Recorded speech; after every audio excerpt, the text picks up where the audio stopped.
Hey folks, Roland Martin here. Coming up next on Roland Martin Unfiltered, live from Jackson, Mississippi on this Tuesday, November 20th, 2018. We break down the Senate race in this state. Mike Espy running against Cindy Hyde-Smith. Got some breaking news in terms of major companies pulling their donations to Hyde-Smith because of her public hanging comments. And we'll also on the show hear from Shogal Lumumba, the mayor of Jackson, Mississippi. Also actress Ingenue Ellis.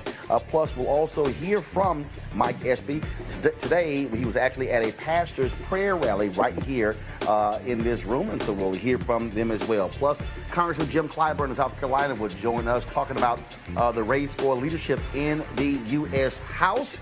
And we also talk with the head of the National Medical Association. Yesterday, a black doctor was gunned down at a hospital in Chicago by her former fiance. Domestic violence leads to the death of several people in Chicago. We'll have those details as well. Folks, we've got a packed show from Mississippi. Also joining me on the show will be the daughter of Medgar Evers, talking about the importance of voting. And I'll show you when I visited the home of Medgar Evers, where he was assassinated on June 12, 1963. It is time to bring the funk on Roland Martin Unfiltered. Let's go. He's got it. Whatever the biz, he's on it. Whatever it is, he's got the scoop, the fact, the find. And when it breaks, he's right on time and it's rolling. Best believe he's knowing. Putting it down from sports to news to politics. With entertainment just for kicks, he's rolling. It's on go, y'all. It's Roland Martin, yeah. Rolling with Roland now. He's funky, he's fresh, he's real, the best, you know he's Roland Martin now.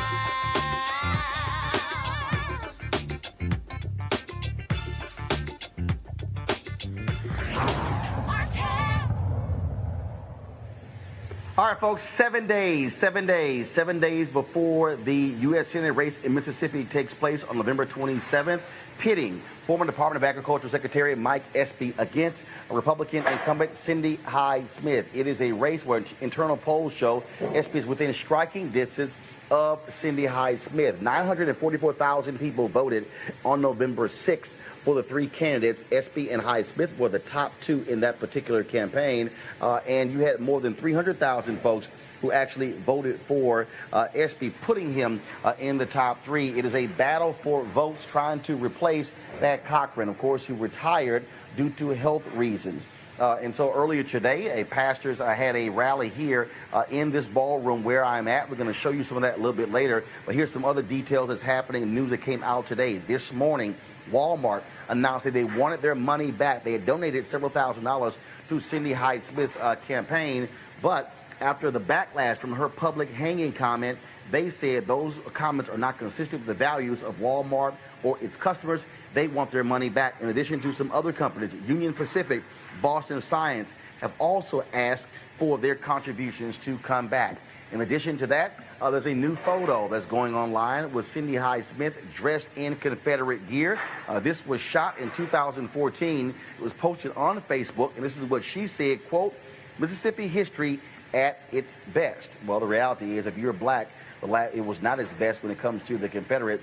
Of course, you might remember Jefferson Davis was a United States Senator from Mississippi, and he left the Senate to become leader of the Confederate. Well, we call him America's greatest domestic terrorist. But Mississippi is very much in love with their Confederate history.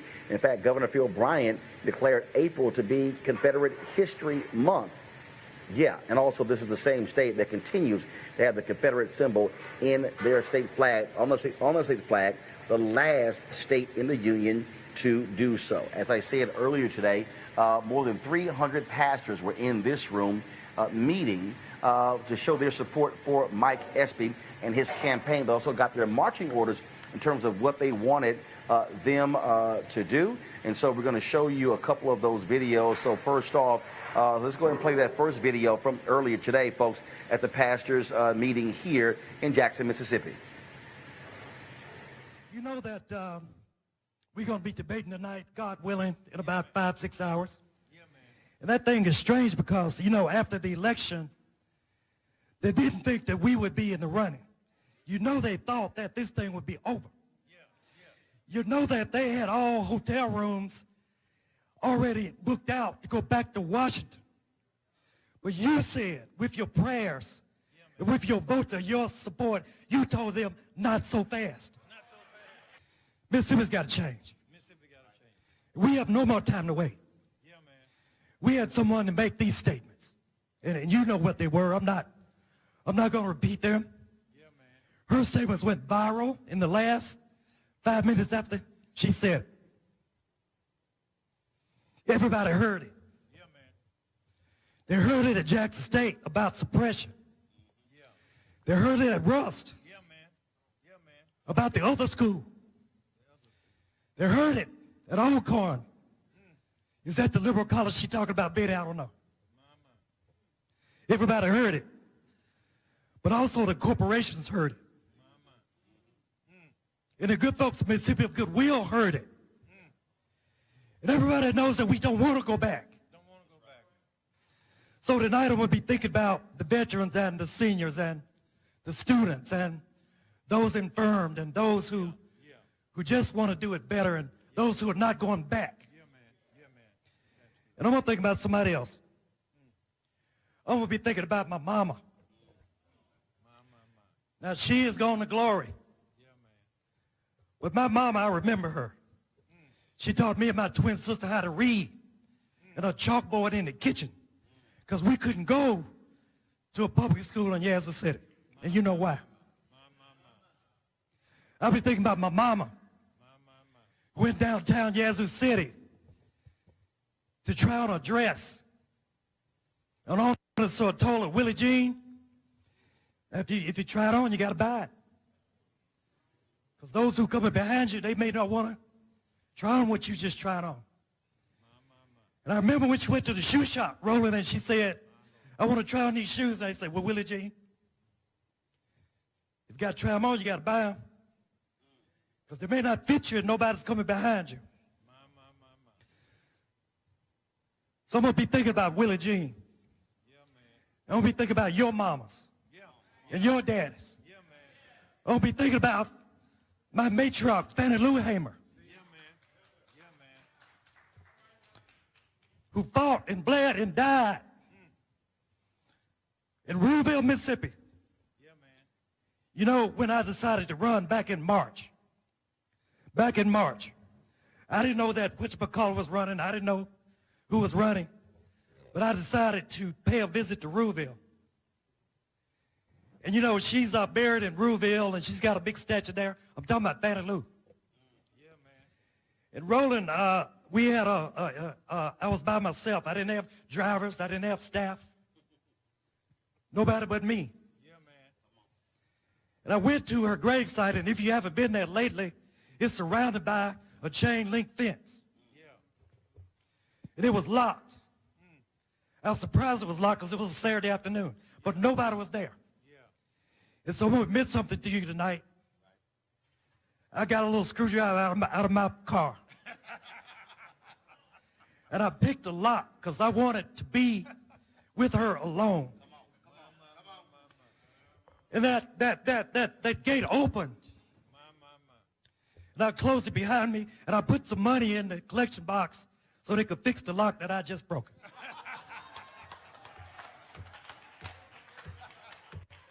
I said, Betty Lou, this is Mike. You're the one that ran for Congress in 1964. Yeah, man. Knowing that you could not be elected. Yeah, man. Yet you had to be the lodestar. You had to be the signal. You had to be the person that people like me would come behind. Yeah, man. My Lord.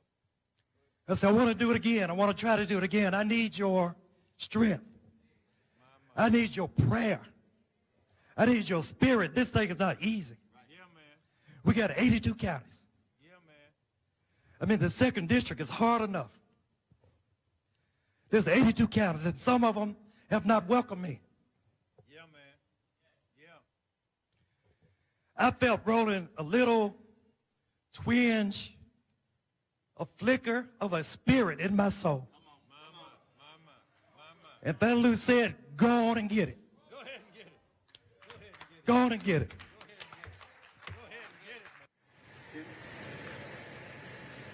Now, folks, this rally was called by Pastor Jerry Young. He is the head of the National Baptist Convention USA. He also leads the church where Mike Espy has been a member for more than 30 years. Last week, he and I talked, and he said, Roland, if you're going to come to Mississippi, I would love for you to address these pastors.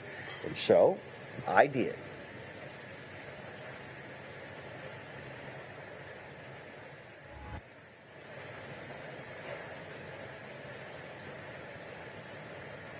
This is a different state in a different place when it comes to our people. Yeah. When I landed on Sunday night, got my rental car and was driving and waiting on my crew to land 2 hours later. What I initially thought of is not what was I going to eat. I thought about when Harry Belafonte talked about him and Sidney Poitier coming to Mississippi and then them being chased from the airport.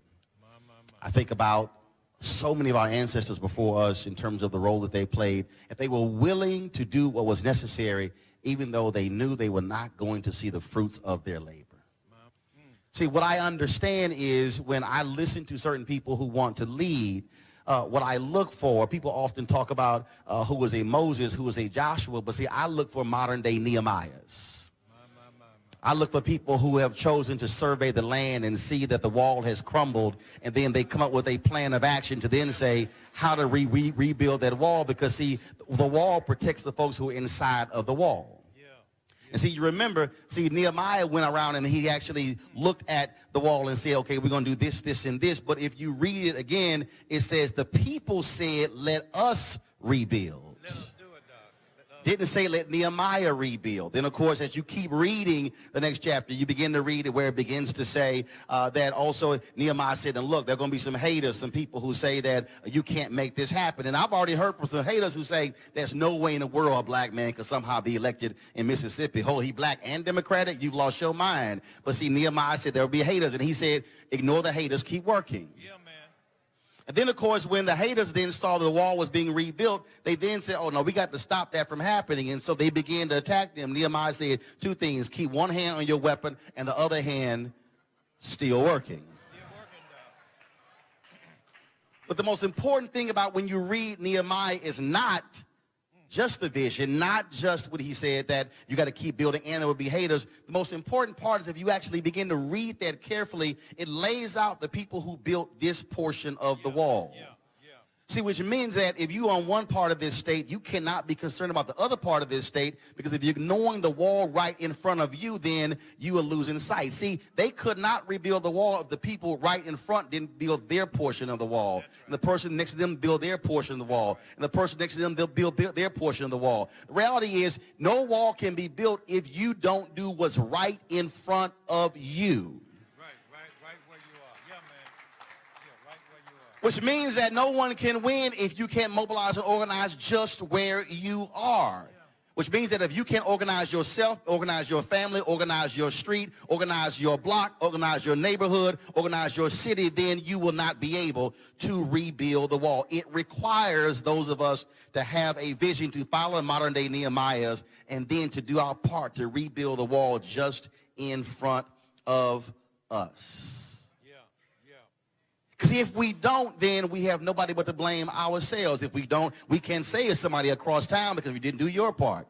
I dare say the only way we can actually be truly effective, the only way we can honor our ancestors, the only way we can actually make a change for the better if people of conscience, people of faith, people of African descent have the willingness and the guts to stand up and fight and look folk in the eye and say, you can say anything you want about public hangings, you can joke about voter suppression, or you can make all these other different comments, but you are not going to withstand the kind of pressure that we're going to bring to bear on you when it comes to our future, when it comes to what is happening, when it comes to what is needed, that we are going to fight and fight and fight, and like Frederick Douglass said, agitate, agitate, agitate, and then you also must follow what my frat brother Vertner Woodson Tandy, one of our 7 jewels, said to the Brothers of Alpha in 1937 when he said we need more brothers dealing with the issue of the Negro problem. He looked them in the eye and said, brothers, we will fight until hell freezes over, and then we will fight on the ice. Yeah, man.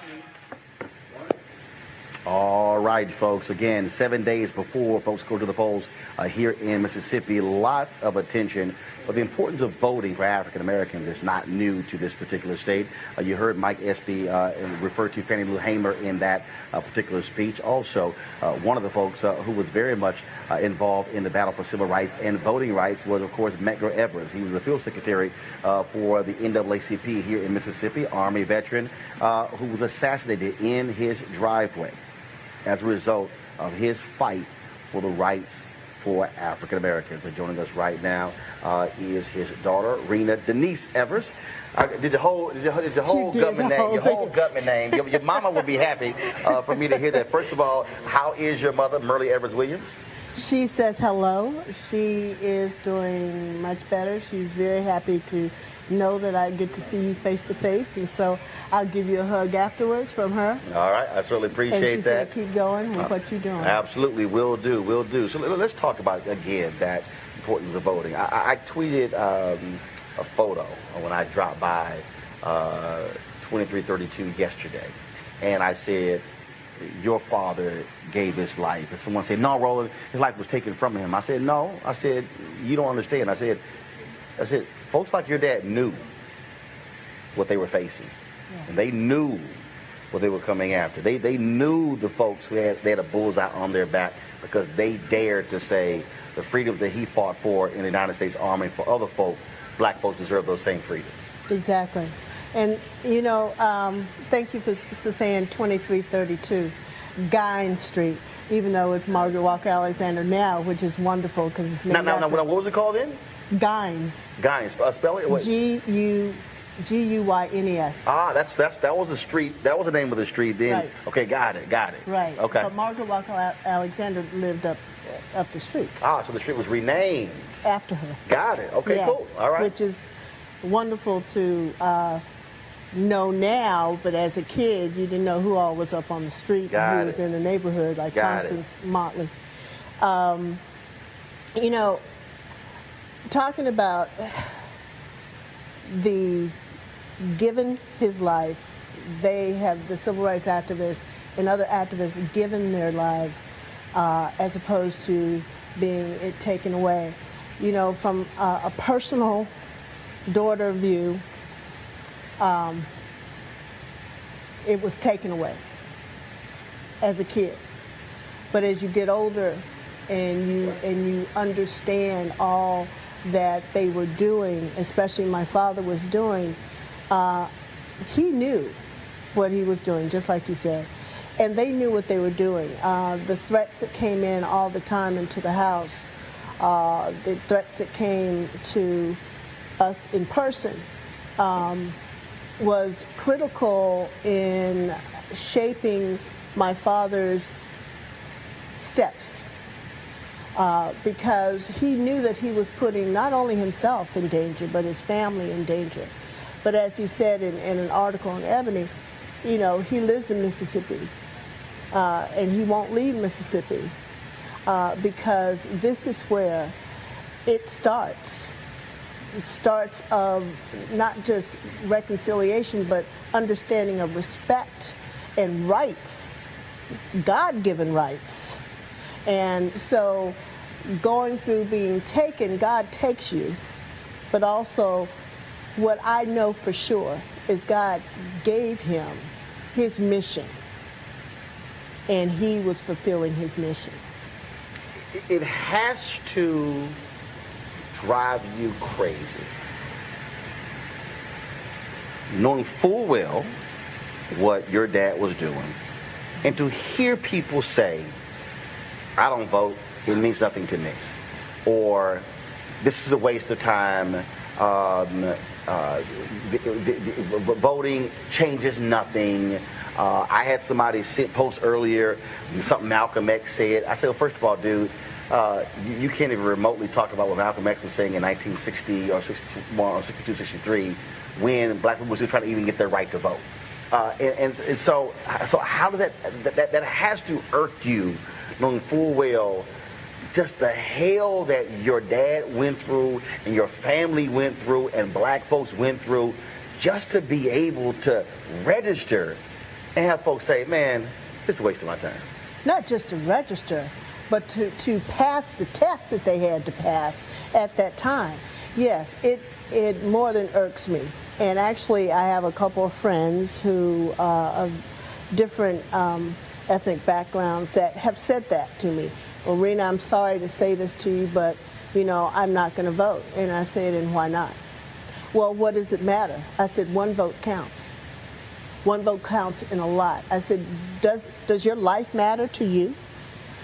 Do you know what your rights are? First of all, you are privileged at this time, and I use that word very lightly. You're privileged at this time to be able to walk wherever you want to walk, to be able to go into a restaurant of your choosing, to be able to go, as I heard Mike Epstein said earlier, try on clothes in the high-end stores without being told to go out or told that you can't try on. You have to buy it and you can't return it. You have to, gauge what your clothes size would be in order to get it, or be totally refused to be able to go into the store. And that's what happened. And what irks me, really gets me, is that people think that this was centuries ago. This happened my lifetime. I'm 60 years old. And I'm 63 years old, and I'm proud of it. Right. Your mama proud when she give her age. Go yes, ahead. She is. Yes. And so what irks me is that, do you realize what is happening now happened then? You're not that far removed. That's really 50 years ago, 60 years ago. Your parents, your grandparents lived through this. You're living in a day where you have the opportunity to understand what's going on by technology. Most people carry around cell phones. Cell phones are little computers that give you the knowledge that all you have to do is say, hey, Google, ask about the 13th, 14th, and 15th Amendment. Mm-hmm. Ask about slavery. What are those amendments about? Reconstructive, right after the Civil War. That was the whole purpose of civil rights, of the movement. And the movement started not in the 1900s. It started actually right after this country in 1700s, the late 1700s, early 1800s. So my real concern, not my real concern, my focus, and so many of us are about educating about why you need to do this. You need to understand that what so many people died for because of their beliefs and their commitment to you in this generation and next generation, that should make an impact on you. You should want to go out and give your voice to what your life is about. You pay taxes. Now, some of you might say you don't pay taxes, but everybody pays taxes. You pay sales tax, don't you? So where do those sales taxes go to? They go to what the government decides is going to be good for you or not. What programs, you know, the younger children are not being able to have after-school programs. They're not going to be able to have programs that they consider electives. So those taxes are being utilized for what? And so I just, to go back to, does it irk me? It has a fire in me that it had, I believe, in my father, in Amzie Moore, in Sam Bailey, in Vernon Damer, in Fannie Lou Hamer, and so many, because they were at the podium all the time. It didn't have to be a podium in front of a large audience. It was each and every one, and that's what we have to do, to educate about your rights. And look, earlier today, again, at the Pastor's Prayer Rally, they announced about 944,000 folks had voted, and that they were seeing numbers voting in this race that were comparable or even higher than when Obama ran. So you got black folks in Mississippi who are energized, but clearly for Mike Espy to win, he's going to need a very, very high turnout of people in order to do so. And so I just want folks to understand it's not like people are ignoring this, but the reality is, again, for me, I'm still a firm believer that even one person sitting at home, not using their power, to me, it makes no sense whatsoever. It doesn't even make sense, because in a year after a bill's been passed, whether it's about your health, whether it's about your housing, whether it's about school, your school debts, it's going to affect every single person. So sitting and waiting for a major election such as a presidential election does not help us at all in the everyday life that we're living. And so you need to be going out and voting when it comes to your local officials, when it comes to your state officials, and all the government officials. And so this race is critical. The race all this year in a lot of different states have been critical, because things are going backwards at a amazing rate that it feels like I'm back in the mass meeting with my dad, and he's talking about your rights and what you need to learn and what you need to do. So we have to get out, not only the vote, we have to get out the ones that are sitting, as you said, in the armchair going, okay, let me look at this election, let me see what it's doing. There's too many waiting to see, and you keep waiting and we won't have. All right, then. Okay. I just, if you mind, if I can just say one thing, and I go by my dad, his wisdom, and it amazes me when I go back and read some of his speeches. What's so prevalent now? And I'm like, here we go again, but it's so prevalent. And so I just would like to just read this one thought.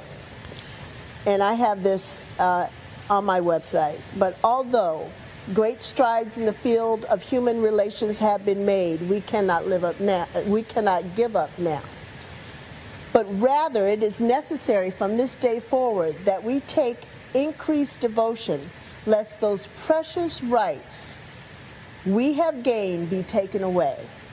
Let it not be said of us when history records these momentous times that we slept while our rights were taken by those who would keep us in slavery, by those who say that we are doing all right. And that speaks volumes now, and that was done in April 20th, 1961. So that's valid now. So those of you who are out there hearing this, don't sleep away your rights. Go out and vote.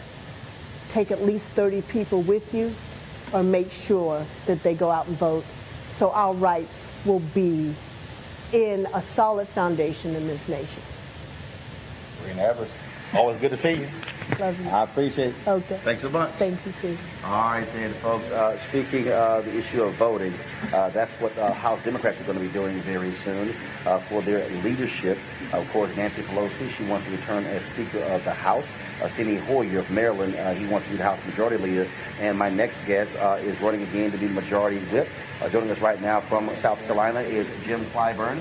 Congressman Clyburn, how you doing? I'm doing good, Roland. How are you? But good to hear from you. Doing great. Well, first of all, certainly I do want to get your thoughts before we talk about the House leadership vote. I do want to get your thoughts about Mike Espy running here in Mississippi. You, of course, civil rights leader in South Carolina. You remember Medgar Evers very well, the fight that black folks had to vote in Mississippi, and just your initial thoughts about his campaign. I do remember all of that very well, and it's kind of interesting to hear the previous guest talk about 1961, the year I graduated from South Carolina State. Also, the year I went to jail for my final time. And it was all about trying to get the right to vote off the back of the bus into making individual decisions based upon whatever you were capable of, rather than because of your skin color, and to see what is happening now.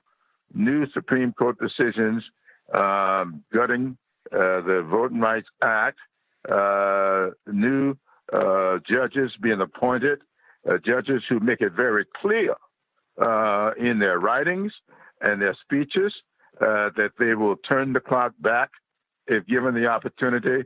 And one of the checkmates to all of that is the Mike Espy race down there in Mississippi.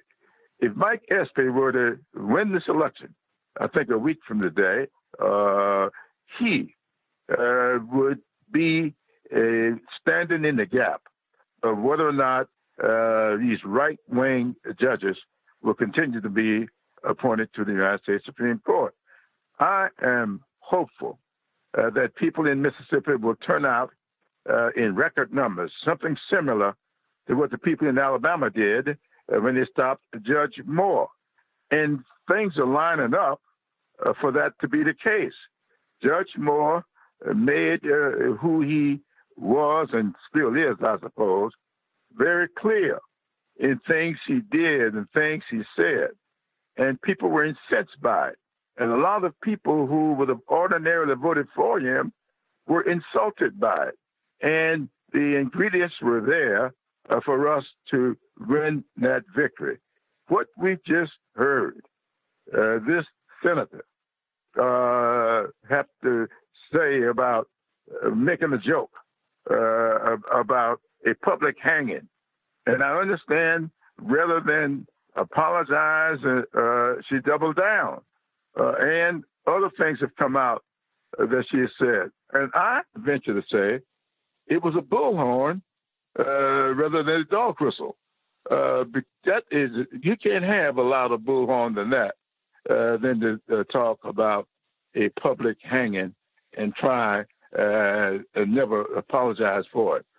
She was sending a signal to various people there in Mississippi, and one of them responded almost immediately, writing her a check for $2,700, which is all the law will allow him to make.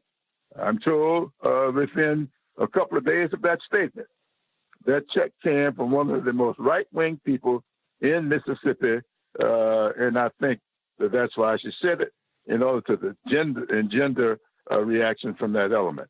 So I'm calling upon the people of Mississippi to really get out to the polls in record numbers.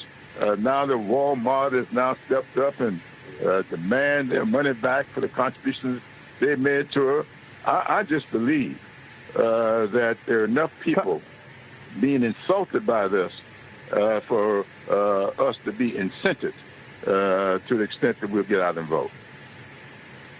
Congressman, I got to ask you this question here. Politico is now reporting that your fellow Congressional Black Caucus member, Marcia Fudge of Ohio, who was considering running against Nancy Pelosi to be the Speaker of the House.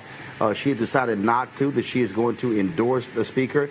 She said that she is being promised by Pelosi to work to protect voting rights and assure her that, quote, the most loyal voting bloc in the Democratic Party, black women, will have a seat at the decision-making table. Just your thoughts on, so this clearly, so although you have individuals out there who are trying to keep Nancy Pelosi from getting those 218 votes, no one individual has stepped up. Just your thoughts on Marcia Fudge throwing her support behind Congresswoman Nancy Pelosi. Marcia Fudge is probably one of the most articulate, thoughtful people that I ever sat down with. And I sit down with her often. I've been on the phone with Marcia quite a bit over the last several days.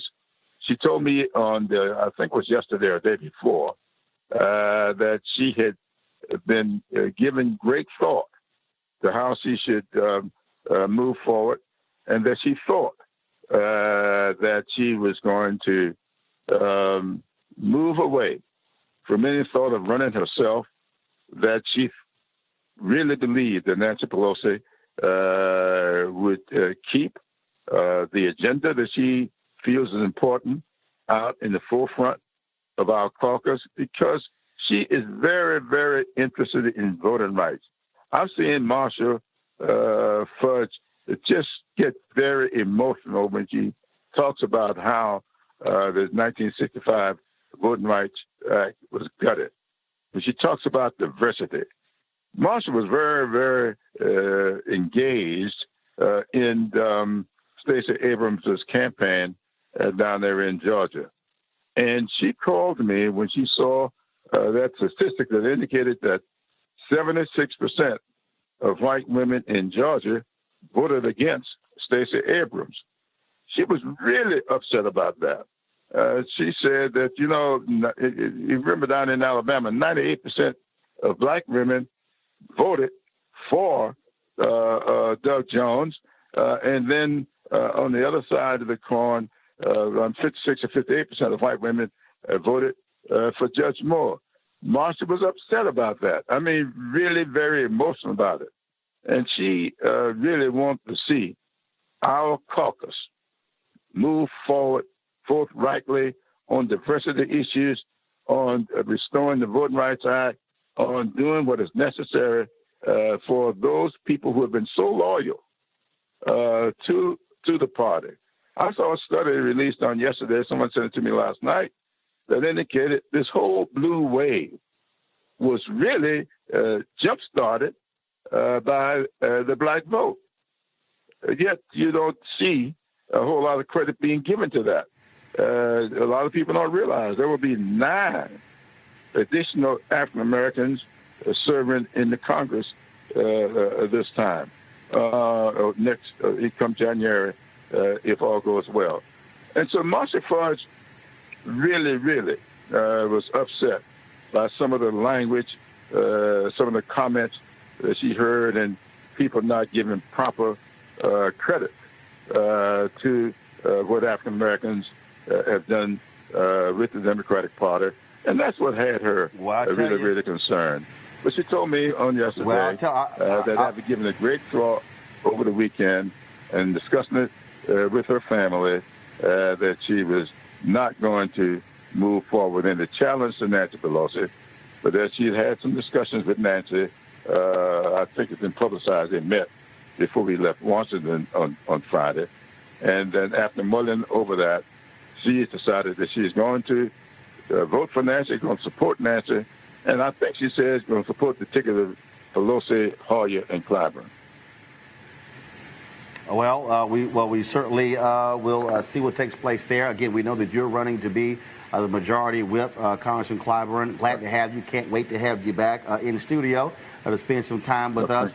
Of course, we are down here in Jackson, Mississippi, covering all the angles. And I hear you, but I tell you what, there's at least one show that gives black folks credit for what took place on November 6th, and that's Roland Martin Unfiltered, which is why we're here, because there are no black news shows on black cable news networks.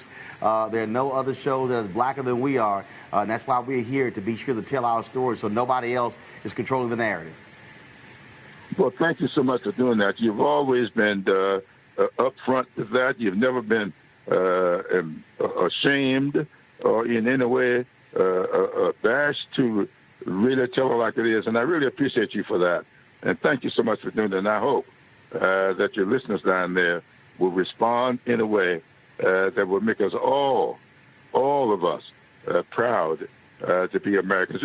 I've been saying throughout this campaign that overarching everything this year, we can talk about health care, affordable housing, student loan debt. These are big things. But overarching all of this, I think, is America's goodness, the basic goodness that we always had, even when it was a lot of inequality. There's been a basic goodness about people. The guy in the White House today is sowing seeds of discontent, discord, and it's going to be disastrous if we don't check him. And the best way to check him is to send an African American from Mississippi to the United States Senate. That would send a signal like none other to date. Congressman Jim Clyburn, we appreciate it, sir. Thank you so very much. Thank you so much for having me. Yes, sir. Thank you very much. I want to go to my panel right now. Spencer Overton, he's the president of the Joint Center for Political and Economic Studies. Malik Abdul, Republican communications consultant, and he also, of course, is a native of Mississippi. I want to start with you, Malik. We'll go to the news of all these companies, Walmart, these other companies pulling their money, Boston Scientific, pulling their money from Senator Cindy Hyde-Smith because of that public hanging comment. That comment has gotten lots and lots and lots of attention here in Mississippi, Malik. Yeah, you're absolutely right. Most of my family, as I said, are Democrats. Actually, all of my family are Democrats, and so they are hot about the comments that Cindy made. I said on the show here that I didn't agree with her comments, and I thought that she should have came out with a much more forceful, an apology first, and a much more forceful one at that.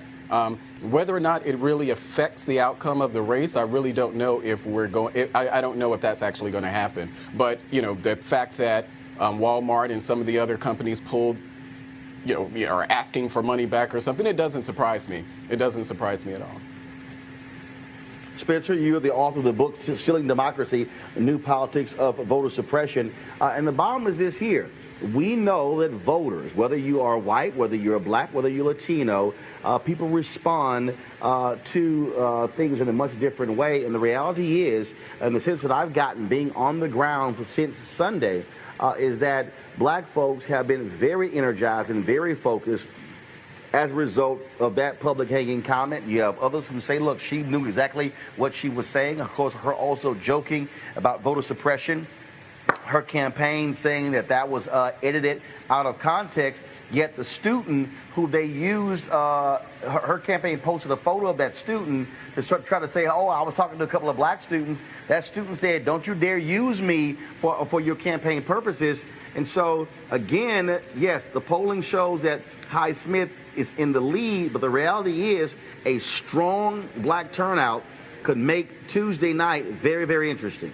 That's right, Roland. And just to lay this out, this is the blackest state in the country, right? Over 38% of residents in Mississippi are black, and they're woefully underrepresented in terms of the congressional delegation. Only one of the 4 members of the House are black. Benny Thompson, a great member, but only one of 4.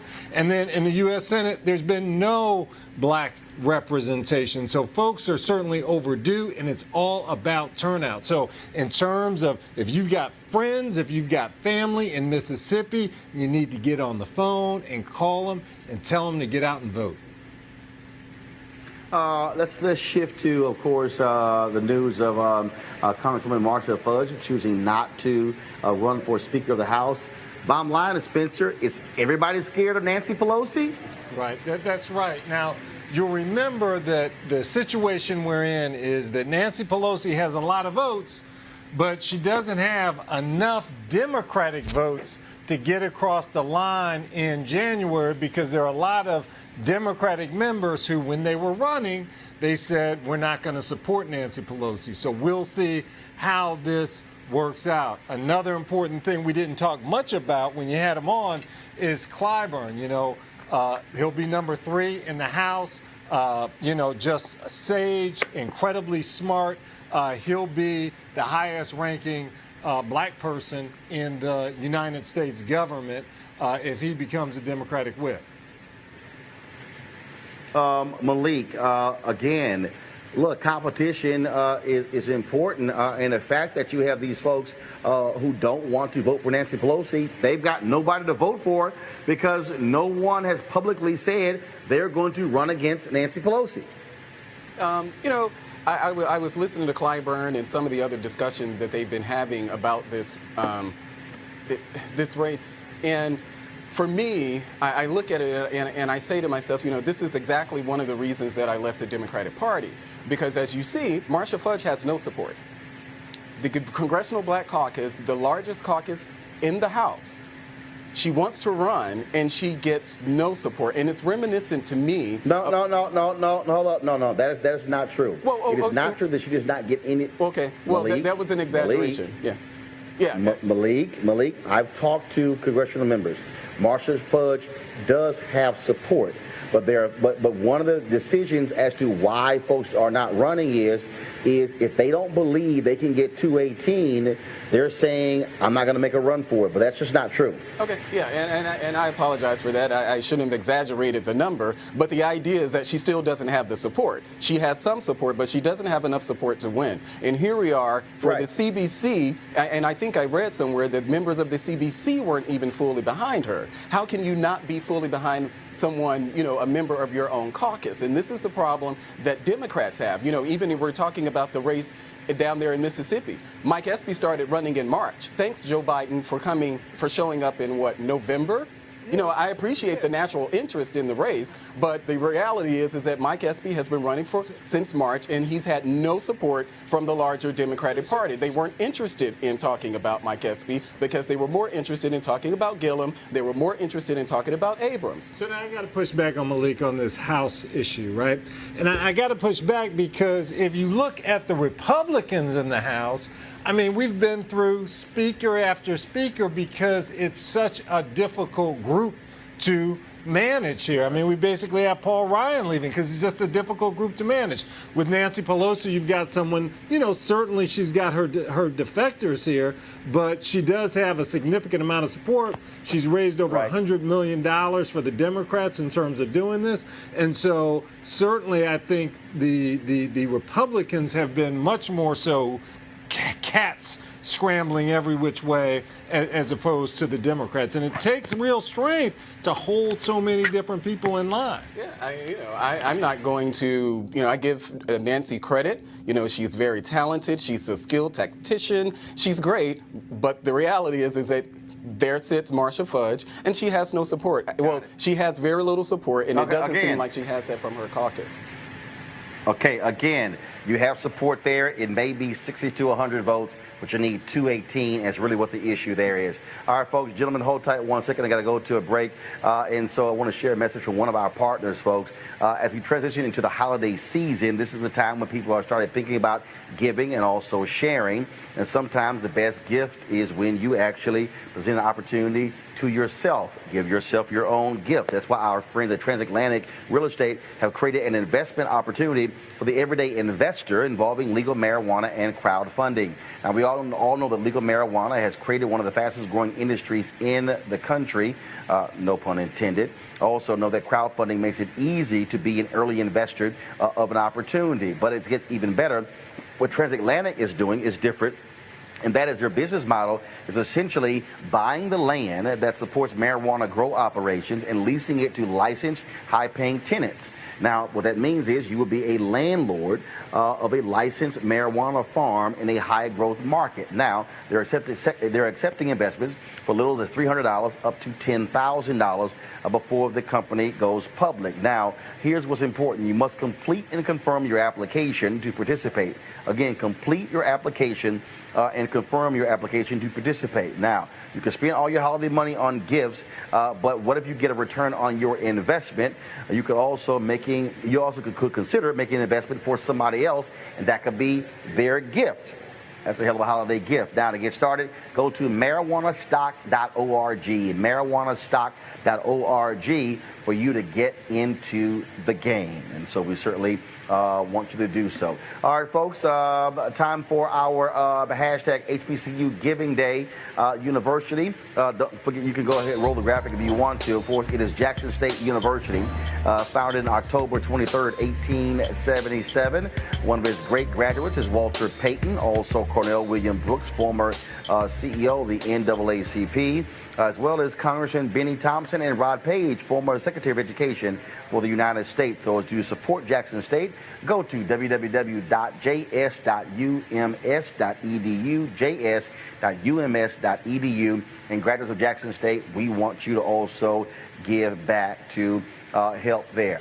Folks, a tragic and sad story out of Chicago where a gunman killed 3 folks, including himself, yesterday at Chicago's Mercy Hospital. One of the folks was a Chicago cop, including a pharmacy technician, but the shooter came there to confront his ex-fiancée, Dr. Tamara O'Neal, 38 years old. She was described as dedicated to her church and her patients. She graduated from the University of Illinois College of Medicine in Chicago just 2 years ago and had worked as a resident at Mercy for 2 years. Folks, she's now dead. She was shot repeatedly by a man with a history of bad behavior towards women. He also had a restraining order against him from his ex-wife. Now, he bought his gun legally and had a concealed carry permit, even though he had that level of history with domestic violence. Joining us right now is the president of the National Medical Association, the largest group of black doctors, Dr. Neva Lubin Johnson. She is there in Chicago, and in fact, she has been on the staff at Mercy Hospital for 30 years. Dr. Johnson, first of all, just such a sad story. And again, here you have this black woman becomes an emergency room physician. She's out there doing her best, and she loses her life because some guy has this constant issue with domestic violence. Good evening, Roland, and thank you so much for having me this evening. It's truly a tragedy. I did not know her, but I wish I had. From what I've heard about her today, she is someone that I hope we all aspire to be. She was a leader in her church, director of her church choir, and also had a program where she donated school supplies to disadvantaged primary grade children, Dr. Tamara O'Neal. And so, my condolences to her and her family. My heart aches for all the families of those killed yesterday, but also to the patients, the staff, and my colleagues at Mercy Hospital. You are calling on Governor-elect J.B. Pritzker to enact stricter gun control laws. Now, we know, of course, Chicago, they had their gun law that was challenged. And I'm just trying to understand, how can this guy have this history when it comes to abusive behavior with women, yet was still able to buy a gun legally and get a concealed gun permit? And I think that's one of the things that needs to be done. One of the things that needs to be done for sensible gun reform. I mean, somebody who had a restraining order taken out on them should not be given the honor and the privilege of being a gun owner. And I think that's one of the things that can be done. And I'm saying the legislature needs to pass some legislation that he can sign, so we'll have some sensible gun reform. Not only did he have this restraining order, but he also was cited, although not charged, for sending unending texts to an ex-girlfriend. And also, he was put out of the fire academy for aggressive behavior towards women. Well, it is certainly an absolutely sad story. 3 people are dead. The gunman took his own life as well, and it is sickening to actually think about. And we certainly, our prayers certainly go to Dr. O'Neill's family as well as the other folks who lost their lives as well. Dr. Johnson, will you keep us abreast of what happens with the governor-elect there? Anything we can do to help, please let us know. I will definitely do that, and thank you again so much for having me. I really appreciate this opportunity. God bless, and happy Thanksgiving to you and all your viewers. Appreciate it. Malika, I want to start with you. Again, I know people out there, they love talking about the Second Amendment, how important it is. But when you have individuals out there who are abusive to women, who are dangerous to society, for this guy to somehow get a gun legally and to get a concealed gun permit, to me, is absolutely crazy. Yeah, as someone who's, very pro Second Amendment, I grew up, in Jackson. My grandfather would drive around with his shotgun in the back of his truck because he was allowed to do it. So I'm definitely pro Second Amendment. But in this case, and what we're talking about in Chicago, the system failed. The system failed her. The system failed this, Chicago. I don't know. I know that Chicago is a very, as far as their gun restrictions, I do know that they were very restrictive with their guns, but this seems like we need to have a larger discussion, and we have these sort of things all the time. Each time something happens, we say to ourselves, okay, well, what are we going to do? But in this case, I mean, the guy bought the guns legally, and there has to be some sort of check before he's able to do that, some sort of mechanism. Even I'm saying this as a conservative, there needs to be a mechanism to prevent these type of things, because I would like to see what the NRA's statement on something like this is, because this is indefensible. Something failed, and it wasn't having, and the answer is not another person having a gun. Something failed to the fact that, to the idea that he even had the gun. So, I think that, they need to look into that, and whatever they can do. We don't need to have Americans around this country dying for something like this. And Roland, the data shows that domestic violence is an indication of people who are likely and prone to commit gun violence. So certainly the Illinois law needs to be changed. One problem, though, in Illinois, and this is the reason that I think we differ on this. One reason we need federal regulation is because a lot of the deaths that happen in Chicago are a result of guns that are brought from Indiana, where there are fewer restrictions on guns. Yeah, that's true. That's true. Yep, and that really is the problem there, those collar counties that are around Chicago. So it's really a sad story. Folks, I am broadcasting live from the ballroom here at the Marriott in Jackson, Mississippi, where earlier today there was a prayer rally for Mike Espy, who is running for the United States Senate. He's going to be debating Senator Cindy Hyde-Smith tonight in about an hour, and so we'll be sharing that on our streaming channels as well. But before that rally, I had a chance to sit down with the mayor of Jackson, Mississippi, Chokwe Lumumba, of course, who succeeded his father, who was elected in 2014. Shortly thereafter, died of a heart attack. And he is considered the most radical mayor in the country. And he said he has a strong vision for this city. And so here's some of our conversation. The first thing I want to start off with, we do have some breaking news. Walmart has announced that they want their donation back from Cindy Hyde-Smith as a result of the public outrage over her public hanging comments. Just your thought about them making that call today. Well, I would commend them for that step. That's one step further than she has made for herself. After being made aware of the repulsive and offensive nature of her comments, which is more concerning than even the comments themselves, is her failure to acknowledge the insensitivity of them.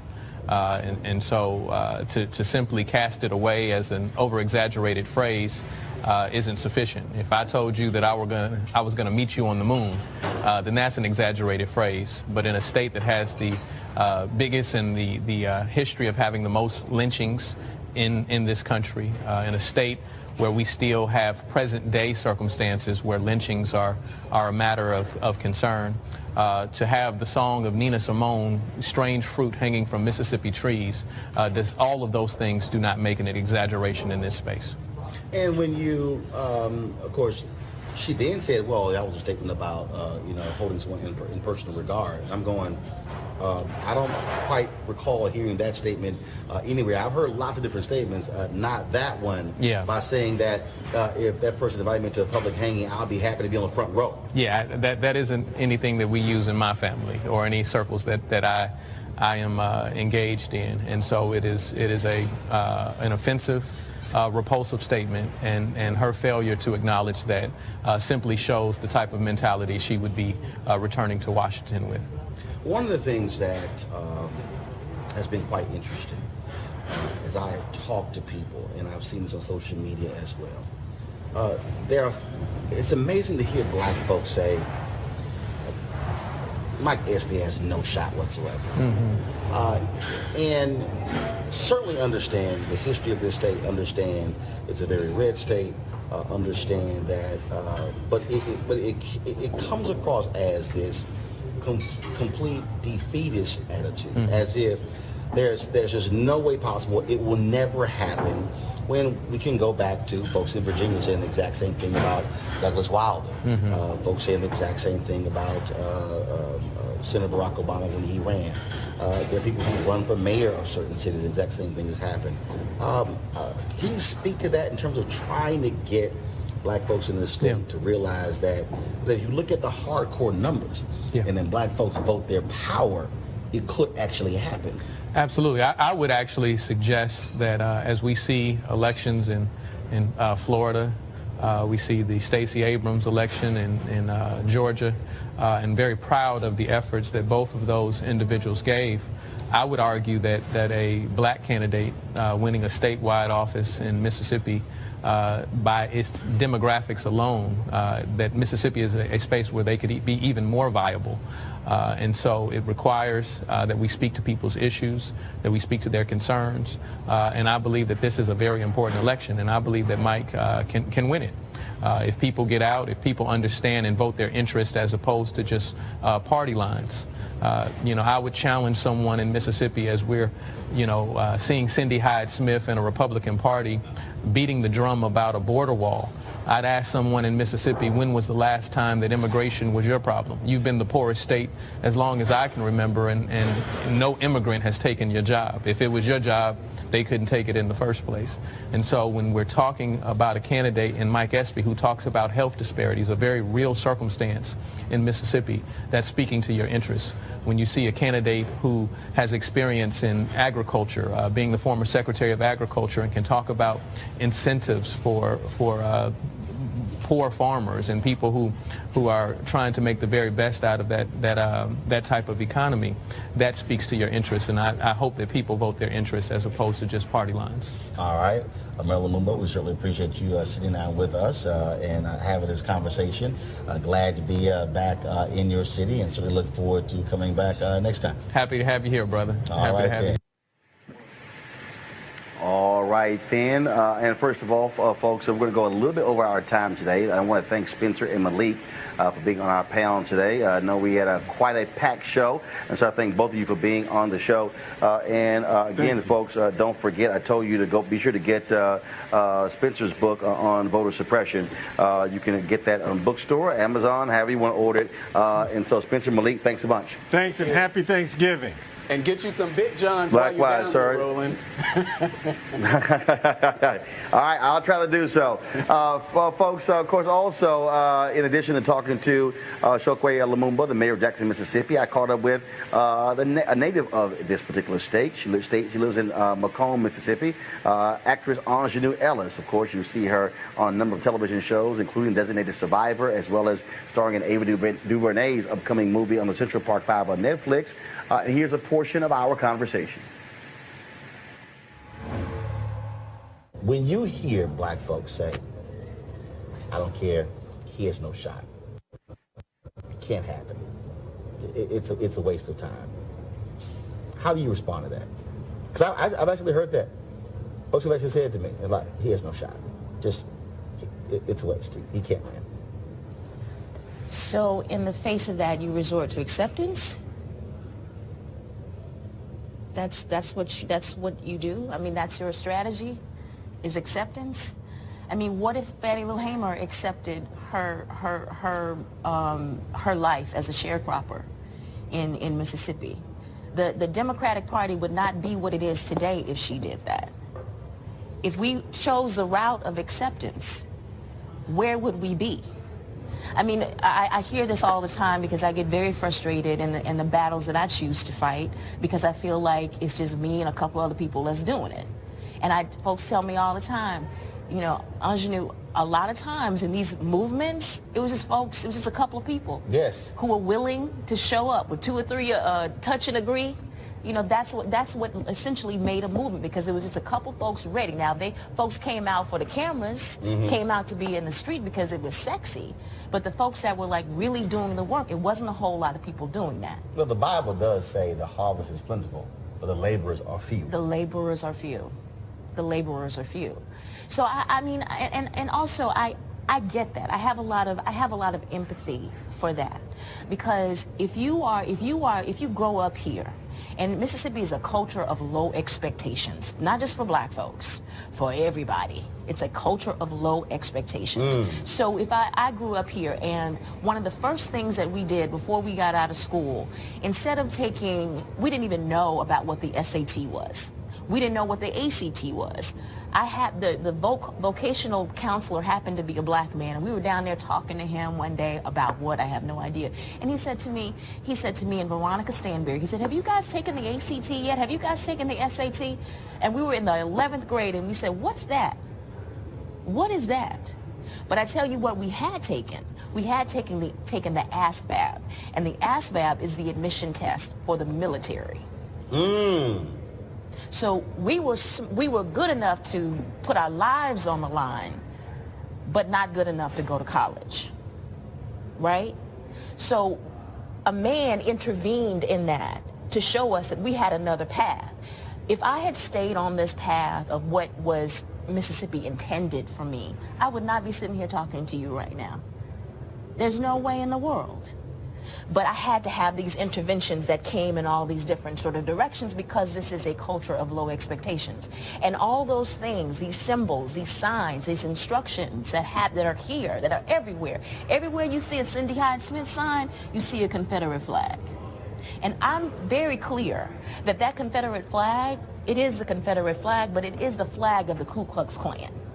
Because the Confederacy ended essentially in 1865 at the end of the Civil War. What took over? And that flag was furled, and it was stored. Yes. And it disappeared for 2 generations.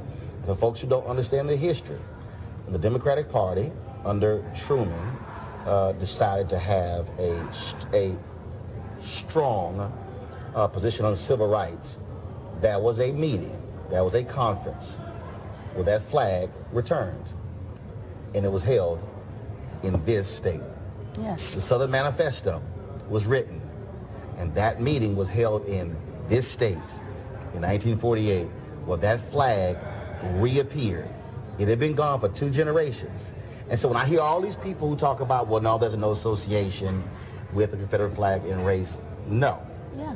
It was a direct appeal. Southern Manifesto, the Democratic Party on the issue of civil rights, and then of course Brown versus Board of Education, then of course all of these schools being named after Confederate leaders. That stuff happened after Brown versus Board of Education. It was all deliberate. Yeah, it was absolutely deliberate, and that contributes to a culture. And that culture contributes to how people see themselves. And that how people see themselves is when they surrender and when they accept that that guy has no chance because, you know, he's running against a white woman. All right, folks, if you want to see the full interviews with Lumumba as well as with Ingenue Ellis, please go to my YouTube channel, youtube.com/Roland S. Martin. youtube.com/Roland S. Martin. You can also subscribe to our channel and be sure to turn on your live notifications so every time that we go live, you will get notified. All right, folks, the final piece today from Mississippi. We, of course, I was talking to earlier with Rena Evers. Of course, she was there when her dad was gunned down June 12th, 1963, in the family driveway. And I actually went by the home to see it for the first time, and I want to share this with you. Hey, folks, we're at 2332 Margaret Walker Alexander Drive here in Jackson, Mississippi. And behind me is the home that was of Myrlie Evers and Medgar Evers. Now, of course, he was the NAACP's field secretary and Army veteran, of course, who was working to get voting rights and other civil rights on behalf of African Americans. And so, as you see here, this is a part of the Mississippi Freedom Trail. And so you see the sign here that exists that lays out in terms of the home here. And, of course, he was assassinated June 12, 1963. And this was placed during the 50th anniversary of the Freedom Rides, which took place in 2011. Now, if you come onto this side over here of the sign, what you will see is an explanation that this was a 3-bedroom home, and it was the first middle-class subdivision built by black developers here in Jackson. So there's lots of information here about, of course, this neighborhood, the home, but also Medgar Evers and who he was. And, of course, he major leader. I mean, he was a huge leader here in Mississippi who gave his life on behalf of civil rights. And so what took place, folks, we're going to walk this way. And so what took place on the night President John F. Kennedy was giving a speech about the importance of a civil rights bill, what happened was Medgar Evers was coming home. His family was inside watching the speech. And then, of course, across the street, take a shot there. Take a shot across the street. Across the street, hiding behind the cross, but in those wooded area there, was a white supremacist, Byron Della Beckwith. And so when Medgar Evers came home, he pulled into the driveway here. And then his car pulled in, and he went to the back of his car to get some items out of his car, some T-shirts and signs. And that's when the shots rang out that killed Medgar Evers. Of course, he was hit. Then, he crawled his way up this driveway right here to the steps where his wife and his children came out. And, of course, it was horrible for them to actually see their husband and father shot and killed. And what you see here, of course, you see here, this, of course, is a National Historic Landmark. And so you see the sign right here that says that the bullet passed through Medgar's body and crashed through the lower left pane of the living room window. So the bullet went through his body and hit the window. And, of course, and it has all the details here. These photos were taken by the Jackson Police Department shortly after his murder. And you see an aerial shot as well where it took place. And so, and it says here that the aerial view shows the Evers home at the very top of the photograph. It depicts where assassin Byron Della Beckwith's car was seen earlier by witnesses at Joe's Drive-In. And, of course, spot number 2 indicates Beckwith's hiding place from which he fired the shot that killed Medgar Evers. And so, of course, as I said, it's a National Historic Landmark. And you see some of the other photos that are up here as well that marks. And so the image over here, this was the car that Medgar Evers was driving, the white car. And then, of course, he was shot. And then again, after he was shot, he made his way, crawled under the carport to his family there. Why is this important? Because Medgar Evers was an American hero. Medgar Evers was a brother who gave his life for civil rights. And here we are in Mississippi, 2018. He was assassinated June 12, 1963. And it was his death that was one of the sparks that led to the 1964 Civil Rights Act and, of course, the 1965 Voting Rights Act. And this is a man who, again, gave his life, was fighting on behalf of other black folks. He served his country, served in the military, bled, came home, but could not enjoy those same freedoms. And so here we are in 2018, U.S. Senate race. African-American Mike Espy is running for the United States Senate. The election will take place on November 27th. And for a lot of people out there, they say, well, I don't really see why it matters.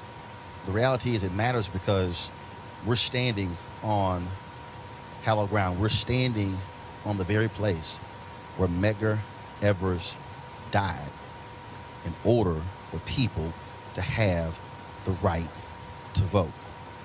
Now, you might not say that doesn't mean anything, but the reality is a wife, children lost their father in order for us to have the right to vote. I don't care who you are. I don't care if you think that politics doesn't matter. If you say you don't vote, then the ancestors, like Medgar Evers, are crying out because why did they give their lives in order for too many of us to stay at home, to sit on the couch, to complain, to say what should happen and what isn't happening? The reality is he understood the power of that ballot. And the reason he was assassinated is because people like him were scared to death of the day when black folks utilize that power.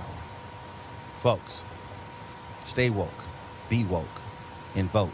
In Mississippi, November 27th, every single black person in this state who is registered should be lining up at the polling station to vote because Medgar Evers gave his life to make sure you had the opportunity to do so.